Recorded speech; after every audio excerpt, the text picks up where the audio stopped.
ഈ മുഖ്യമന്ത്രി ഇത്രയൊരു നാസ്തികനായ അല്ലെങ്കിൽ ഒരു ഹൈന്ദവ വിരുദ്ധനായ ഇദ്ദേഹത്തെ ഹൈന്ദവ സന്യാസിയുടെ ഒരു സമാധി സ്ഥലം, ശിവഗിരി എന്ന് പറയുമ്പോൾ നമ്മുടെ സനാതന ധർമ്മത്തെ എന്നും മുറുക്കി പിടിച്ചിരുന്ന ശ്രീനാരായണ ഗുരുദേവന്റെ സമാധി സ്ഥലമാണ്. ആ സ്ഥലത്ത് വിളിച്ച് കയറ്റുന്നതേ തെറ്റാണ്. ഹിന്ദു സമാജം തിരിച്ചറിയുക. കാരണം ഇത്തരം ആൾക്കാരെ ഒറ്റപ്പെടുത്തിയേ പറ്റുള്ളൂ. കാരണം ഇങ്ങനെയുള്ള ആൾക്കാർ നമ്മുടെ ധർമ്മത്തെയും നമ്മുടെ ആചാരങ്ങളെയും എല്ലാം നശിപ്പിക്കാൻ ശ്രമിച്ചുകൊണ്ടിരിക്കുകയാണ്. പിണറായി വിജയനെ പോലുള്ള ഒരു ഹിന്ദു വിരോധിയെയും നാസ്തികനെയും ഒരു ഹൈന്ദവ സന്യാസിയുടെ സമാധി സ്ഥലത്ത് വിളിച്ചു കയറ്റിയത് തന്നെ തെറ്റെന്ന് VHP സംസ്ഥാന അധ്യക്ഷൻ വിജി തമ്പി. ശ്രീനാരായണ ഗുരു സനാതന ധർമ്മത്തിന്റെ വക്താവോ പ്രയോക്താവോ ആയിരുന്നില്ല എന്ന പിണറായി വിജയന്റെ ശിവഗിരിയിലെ പ്രസംഗത്തിനെതിരെ പ്രതികരിക്കുകയാണ് അദ്ദേഹം. ഇതേസമയം പിണറായി വിജയന് ചുട്ട മറുപടി അതേ വേദിയിൽ നൽകി വെള്ളാപ്പള്ളി നടേശൻ. മറ്റേതൊരു മൂർത്തിയെയും പോലെ തന്നെ നമ്മുടെ ആരാധനാമൂർത്തിയാണ് ശ്രീനാരായണ ഗുരുദേവൻ എന്ന് പിണറായി വിജയന് വെള്ളാപ്പള്ളി മറുപടി നൽകി. ഇപ്പോൾ VHP സംസ്ഥാന അധ്യക്ഷൻ ശ്രീ വിജി തമ്പി പ്രതികരിക്കുകയാണ്. ഈ മുഖ്യമന്ത്രി ഇത്രയൊരു നാസ്തികനായ അല്ലെങ്കിൽ ഒരു ഹൈന്ദവ വിരുദ്ധനായ ഇദ്ദേഹത്തെ ഹൈന്ദവ സന്യാസിയുടെ ഒരു സമാധി സ്ഥലം, ശിവഗിരി എന്ന് പറയുമ്പോൾ നമ്മുടെ സനാതന ധർമ്മത്തെ എന്നും മുറുക്കി പിടിച്ചിരുന്ന ശ്രീനാരായണ ഗുരുദേവന്റെ സമാധി സ്ഥലമാണ്. ആ സ്ഥലത്ത് വിളിച്ച് കയറ്റുന്നതേ തെറ്റാണ്. കാര്യം ഒരിക്കലും അദ്ദേഹത്തിൽ നിന്ന് ഇത്തരം വാക്കുകളിലേ വരുള്ളൂ. കാര്യം അദ്ദേഹം ഒരിക്കലും ഹിന്ദുധർമ്മത്തെയോ അല്ലെങ്കിൽ ഹിന്ദുക്കളെ പോലും അദ്ദേഹം കണക്കാക്കിയിട്ടില്ല. അദ്ദേഹത്തിന് ചിന്ത മറ്റു പലതുമാണ്. കാരണം എങ്ങനെ 10 വോട്ട് പിടിക്കാം, അതിന് ഹിന്ദുക്കളെ എങ്ങനെ ഇകഴ്ത്താം, ഇകഴ്ത്തിയാലേ അദ്ദേഹത്തിന് വോട്ട് വീഴത്തുള്ളൂ. കഴിഞ്ഞ ഇലക്ഷനുകളിലെല്ലാം നമ്മളത് കണ്ടതാണ്. അതുകൊണ്ട് നമ്മളെ സംബന്ധിച്ചിടത്തോളം ഹിന്ദുക്കളുടെ ഏറ്റവും വലിയ പ്രശ്നം എന്ന് വെച്ച് കഴിഞ്ഞാൽ വിഘടിച്ച് നിൽക്കുന്നു എന്നുള്ളതാണ്. ആ വിഘടിച്ച് നിൽക്കുന്നതാണ് ഇവരുടെയൊക്കെ വിജയവും. ആ വിഘടിച്ച് നിൽക്കുന്നത് മാറി ഹിന്ദു എന്ന 2 അക്ഷരം നമ്മെ എല്ലാ ജാതിമത ചിന്തകളിൽ നിന്നും വ്യത്യസ്തമാക്കി ബന്ധുവാക്കുന്നു എന്ന നിലയിൽ വന്നു കഴിഞ്ഞാൽ മാത്രമേ ഇവർക്കൊക്കെ മറുപടിയാകുകയുള്ളൂ. കാര്യം അതുകൊണ്ട് തന്നെയാണ് ഇവരിങ്ങനെയുള്ള ഈ ഗീർവാണങ്ങൾ മുഴക്കുന്നത്. കാര്യം ശ്രീനാരായണ ഗുരുദേവൻ സനാതന ധർമ്മത്തിന്റെ ആളല്ല എന്ന് പറയുമ്പോൾ അദ്ദേഹത്തിന്റെ ദേവസ്വ ഉൾപ്പെടെയുള്ള കൃതികൾ രചിച്ച അല്ലെങ്കിൽ അദ്ദേഹത്തിന്റെ എല്ലാം വേദങ്ങളെ ബേസ് ചെയ്ത് വേദങ്ങളിൽ നിന്നാണ് അദ്ദേഹം മലയാളീകരിച്ചാണ് അദ്ദേഹത്തിന്റെ ഓരോ കൃതികളും. ആ കൃതികൾ വായിച്ചു നോക്കിയിരുന്നെങ്കിൽ ഇദ്ദേഹത്തിന് മനസ്സിലായേനെ ശ്രീനാരായണ ഗുരുദേവൻ എവിടെ നിൽക്കുന്നു.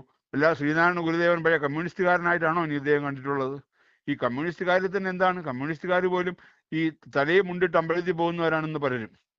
ഇദ്ദേഹത്തിന്റെ വീട്ടിൽ പോലും പല ദിവസവും പൂജകളും കാര്യങ്ങളും ഒക്കെ നടക്കുന്നുണ്ട് എന്നുള്ളത് പോലും അറിയാൻ കഴിഞ്ഞിട്ടുണ്ട്. ഇദ്ദേഹം പോലും പല കാര്യങ്ങളിലും ഇദ്ദേഹം അമേരിക്കയിൽ ചികിത്സയ്ക്ക് പോകുമ്പോൾ പോകുന്ന ദിവസങ്ങളിലെല്ലാം ഇദ്ദേഹത്തിന്റെ പേരിൽ പല ക്ഷേത്രങ്ങളിലും വിജയൻ നാള് വെച്ചിട്ട് മൃത്യുഞ്ജയ ഹോമം നടത്തുന്നുണ്ട്.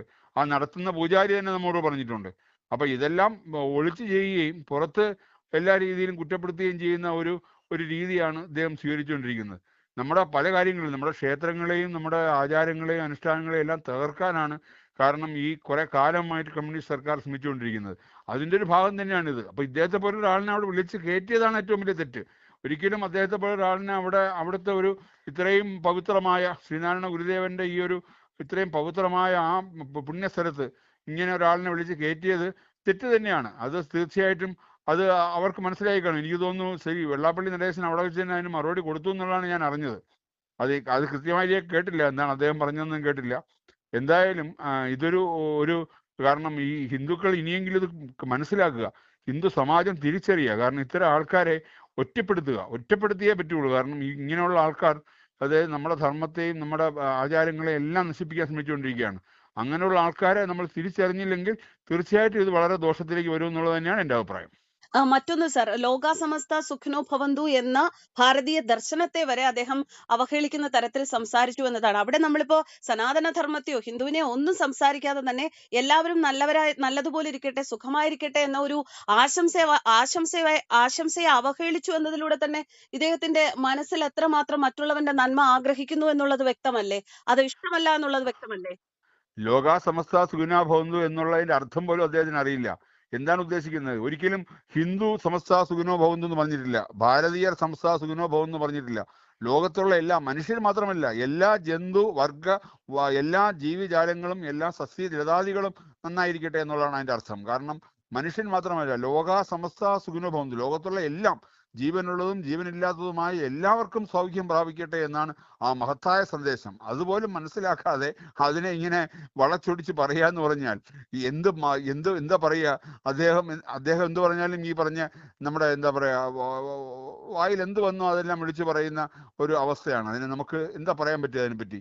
കാര്യം അതിന്റെ അർത്ഥം മനസ്സിലാക്കിയിരുന്നെങ്കിൽ ഒരിക്കലും അങ്ങനെ പറയില്ല. അതുപോലെ തന്നെ മാർത്താണ്ഡവർമ്മ മഹാരാജാവ്, അദ്ദേഹം ഹിന്ദു ധർമ്മം സ്ഥാപിച്ചു. ഇവിടെ ഹിന്ദു രാഷ്ട്രമായിരുന്നില്ലേ ഇത്? ഇവിടെ ഹിന്ദു ധർമ്മമല്ലേ ഭാരതത്തിൽ നിലനിന്നിരുന്നത്? അദ്ദേഹത്തിന്റെ കാലഘട്ടം ഏതാ? 1700 കാലഘട്ടമാണ്. ആ കാലഘട്ടത്തിൽ എന്താണ് ഇവിടെ ഹിന്ദു ധർമ്മം തന്നെയാണ് നിലനിന്നിരുന്നത്. അപ്പൊ പ്രത്യേകിച്ചൊരു ഹിന്ദു ധർമ്മം അദ്ദേഹം സ്ഥാപിക്കേണ്ട ആവശ്യമില്ല. അദ്ദേഹം ഹിന്ദു രാഷ്ട്രം ഉണ്ടാക്കേണ്ട ആവശ്യമില്ല. ഭാരതം ഹിന്ദു രാഷ്ട്രം തന്നെ ആയിരുന്നു ആ കാലഘട്ടത്തിൽ. അപ്പൊ അതുകൊണ്ട് അതിനെ എന്തിനാ ഇപ്പൊ ഇവിടെ എഴുന്നള്ളിച്ചതെന്നുള്ളത് എനിക്കിപ്പോ മനസ്സിലാവുന്നില്ല. മാർത്താണ്ഡവർമ്മ മഹാരാജാവാണ് ഇന്നിപ്പോ പിണറായി വിജയൻ ഭരിക്കുന്ന ഈ കേരളത്തിന്റെ ഒരു പ്രധാന ഭാഗം. അതായത് വേണാട് എന്നൊരു ചെറിയ രാജ്യത്തെ തിരുവിതാംകൂർ എന്ന ഒരു സാമ്രാജ്യമാക്കി മാറ്റിയത് മാർത്താണ്ഡവർമ്മ മഹാരാജാവാണ്. അദ്ദേഹത്തെ എഴുത്തുന്നത് തീർച്ചയായിട്ടും തെറ്റായ കാര്യമാണ്. ഒരിക്കലും അതിനെ അംഗീകരിക്കാൻ കഴിയില്ല. ഒരുപക്ഷെ പാഠപുസ്തകങ്ങളിൽ നിന്നൊക്കെ ടിപ്പു സുൽത്താനെ പുറത്താക്കിയതിലുള്ള ആ ഒരു പകയായിരിക്കും അദ്ദേഹം മാർത്താണ്ഡവർമ്മയെ ഈ വേദിയിൽ അപമാനിച്ചതിലൂടെ തീർത്തത്. ടിപ്പു സുൽത്താൻ എന്ന് പറഞ്ഞ ഒരാള് കേരളത്തെ ആക്രമിച്ചതും കേരളത്തിലെ ക്ഷേത്രങ്ങൾ നശിപ്പിച്ചതും ഹിന്ദുക്കളെ കൊന്നൊടുക്കിയതും ഹിന്ദുക്കളെ മുസ്ലിമാക്കി മാറ്റിയതും എല്ലാവർക്കും അറിയാവുന്ന കാര്യം തന്നെയല്ലേ. അന്ന് ആ ടിപ്പു സുൽത്താനെ ഇവിടുന്ന് ഓടിച്ചതാരാണ്? അന്ന് മാർത്താണ്ഡവർമ്മ മഹാരാജാവിന് ശേഷം അദ്ദേഹത്തിന്റെ അനന്തരവനായിരുന്ന അദ്ദേഹത്തിന് കറുത്തിരുന്നാൾ, അതായത് ധർമ്മരാജാവ് എന്നറിയപ്പെടുന്ന അദ്ദേഹമാണ്. അദ്ദേഹത്തിന്റെ കൂടെ ഉണ്ടായിരുന്ന വൈക്കം പത്മനാഭപിള്ള എന്ന് പറയുന്ന അദ്ദേഹത്തിന്റെ പടത്തലവനാണ് ഈ ടിപ്പുവിനെ ആലുവയിൽ വെച്ച് കുതികാൽ വെട്ടുന്നൊരു പേര് തന്നെ പിന്നെ വന്നത് ഇദ്ദേഹത്തിന്റെ മുട്ടിന് താഴെ വെച്ച് വെട്ടുകൊണ്ട് ജീവനും കൊണ്ട് ഓടുകയായിരുന്നു തിരിച്ച്. അതായത് അതിനാണ് ഈ നെടുങ്കോട്ട എന്ന് പറഞ്ഞ ആലുവയ്ക്ക് അവിടെ കോട്ട കെട്ടി വെള്ളം തടഞ്ഞു നിർത്തി, ആ പെരിയാറിലെ വെള്ളം തടഞ്ഞു നിർത്തി ടിപ്പു സുൽത്താനും കൂട്ടരും ആ വെള്ളമില്ലാത്ത പുഴയിലൂടെ നടന്നു വരുമ്പം കോട്ട തകർത്ത് വിട്ട് ആ വെള്ളത്തിൽ ഇവർ മുങ്ങിപ്പോയി പലരും. അവിടെ വെച്ചാണ് ടിപ്പു സുൽത്താനുമായിട്ട് യുദ്ധം ചെയ്തതും ടിപ്പു സുൽത്താനിന്റെ കുതികാലി വെട്ടിയതും. ടിപ്പു സുൽത്താൻ അന്ന് പ്രഖ്യാപിച്ചൊരു കാര്യമുണ്ട്. ടിപ്പു സുൽത്താൻ അന്ന് കൊച്ചിയുടെ പകുതി ഭാഗത്തോളം കീഴടക്കി വന്നിട്ട് പറഞ്ഞു, ഞാൻ തിരുവിതാംകൂറിനെ ആക്രമിക്കാൻ പോവാണ്. തിരുവിതാംകൂറിലെ പത്മനാഭസ്വാമി ക്ഷേത്രത്തിലെ കൊടിമരത്തിൽ എന്റെ കുതിരയെ കെട്ടും എന്ന് വീമ്പിളക്കിയ ആളാണ്. അന്ന് ഇതിന് പ്രതിഫലമായിട്ട്, കൊച്ചി രാജ്യത്തെ രക്ഷിച്ചതിന് പ്രതിഫലമായിട്ടാണ് തിരുവിതാംകൂറിന് കൊച്ചിയുടെ ആലുവ, പറവൂർ, മുനമ്പം ഉൾപ്പെടെയുള്ള സ്ഥലങ്ങൾ തിരുവിതാംകൂറിന് കൊച്ചി രാജാവ് നൽകിയതാണ്. അതിന്റെ പ്രത്യുപകാരമായിട്ട് നൽകിയതാണ്. കാരണം ഇപ്പോഴും നമുക്കറിയാം കാര്യം, കൊച്ചി രാജ്യത്തിന്റെ ഇടയിലൂടെ കുറെ പ്രദേശങ്ങളാണ് തിരുവിതാംകൂറിന്റെ കയ്യിലുള്ളത്. ആലുവയിൽ വെച്ചാണ് ഈ ടിപ്പുവിനെ ആക്രമിച്ചത്. ഇതെല്ലാം ചരിത്ര സംഭവങ്ങളല്ലേ. ടിപ്പുവിനെ പോലെ ഒരു കൊള്ളക്കാരൻ, ടിപ്പുവിനെ പോലെ ഒരു കള്ളൻ, അയാളെ പോലെ ഒരു ഹിന്ദു വിരോധി, അയാളെ വെള്ളപൂശുക എന്ന് പറയുന്നത് തന്നെ ഏറ്റവും വലിയ തെറ്റ് തന്നെയാണ്. അത് പാഠപുസ്തകങ്ങളിൽ നിന്ന് മാറ്റുകയാണ് ചെയ്യേണ്ടത്. കാരണം യഥാർത്ഥത്തിൽ പറഞ്ഞാൽ നമ്മുടെ പാഠപുസ്തകങ്ങളിൽ യഥാർത്ഥ ചരിത്രമാണോ നമ്മളെ പഠിപ്പിക്കുന്നത്? ഈ ബ്രിട്ടീഷുകാരെ പുകഴ്ത്തുന്ന ചരിത്രം അല്ലെങ്കിൽ മുഗൾ വംശത്തെ പുകഴ്ത്തുന്ന ചരിത്രമല്ലേ നമ്മൾ പഠിക്കുന്നത്? മുഗൾ വംശത്തിന് മുന്നിലുണ്ടായിരുന്ന എത്രയോ ശിവജിയുടെ കാലഘട്ടത്തിലുള്ള റാണാ പ്രതാപിന്റെ കാലഘട്ടത്തിലുള്ള അതൊന്നും അല്ലല്ലോ ചരിത്രത്തിൽ പഠിപ്പിക്കുന്നത്. അപ്പൊ അത് യഥാർത്ഥത്തിൽ പറഞ്ഞാൽ ഹിന്ദു വിരോധം തന്നെയാണ് ഭാരതത്തിലെ ഒരു കാലഘട്ടത്തിൽ കോൺഗ്രസ് കൊണ്ടുവന്ന ചരിത്രം, അവർ കുട്ടികളെ പഠിപ്പിച്ചുകൊണ്ടിരിക്കുന്ന തെറ്റ് തന്നെയാണ്. അത് തിരുത്താനാണ് ബഹുമാന്യനായ നമ്മുടെ മോദിജി ശ്രമിക്കുന്നത്. അതാണ് യഥാർത്ഥ ചരിത്രം. ആ ചരിത്രത്തിൽ തിരിച്ചെത്തണം. ഇത് പലതും കണ്ടിട്ട് വിറളി പിടിച്ചാണ് ഇദ്ദേഹത്തെ പോലുള്ള ആൾക്കാർ ഇങ്ങനെ വെച്ച് കാച്ചുന്നത്. അതിനൊന്നും നമുക്ക് അംഗീകരിക്കാൻ കഴിയില്ല.